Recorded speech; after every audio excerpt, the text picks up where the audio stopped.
Hello and welcome to this quick video. It's a reminder really of something that I've talked about a while ago, but it appears that that video isn't being found by people who are experiencing the problem. The problem is when you've either set up your quad with Betaflight or iNav, or maybe it's a wing with iNav or something else, and when you take off and you get off the ground or you start flying, it lists to one side and flies in that direction, and you can't seem to understand why it has this weird list.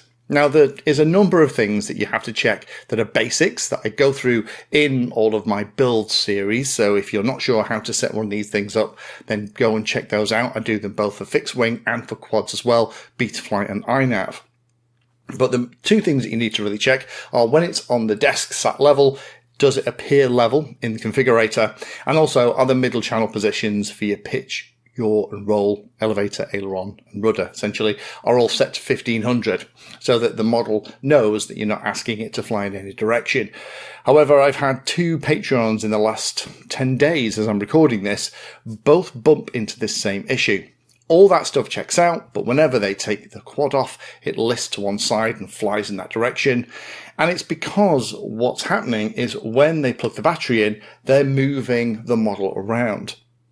Now, what actually happens when you plug the battery in, when the power's applied, this little computer, that's the flight controller, has to boot up and has to go through the initialization of the IMU, the gyros and accelerometers, how it detects movement on the model. If you are moving the model around while that is happening, then you get this kind of result. My advice would be, when you are getting ready to fly this thing, don't plug it in the back of the car, then carry it to the field as soon as the battery's in. Don't plug the battery in and then start messing around with cables, trying to tuck them in.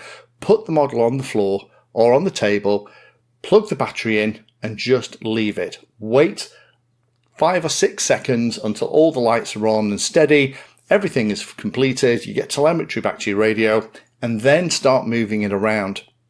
It's something that a lot of pilots underestimate. It's not only flight controllers, but things like stabilizers need this too. So things like the recent series that I did around the Sparrow V2 Pro, that will misbehave if you do the same thing. And so many pilots who are not used to flight controllers and stabilizers, I see particularly with planes, they plug the battery in and then they're holding it, moving it around while they kind of tuck the cables in so they can get the battery hatch back up. No. Just put it down, plug it in, leave it for 5 or 6 seconds, let it all initialize, and then start messing around with everything. And you'll probably find that so long as it's calibrated level, the middle channel positions on the radio are all 1500, it'll hover perfectly too.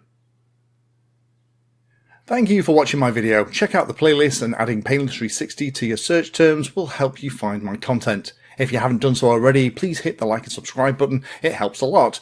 You can support the time I spend here answering questions and helping others by using the links in the video description.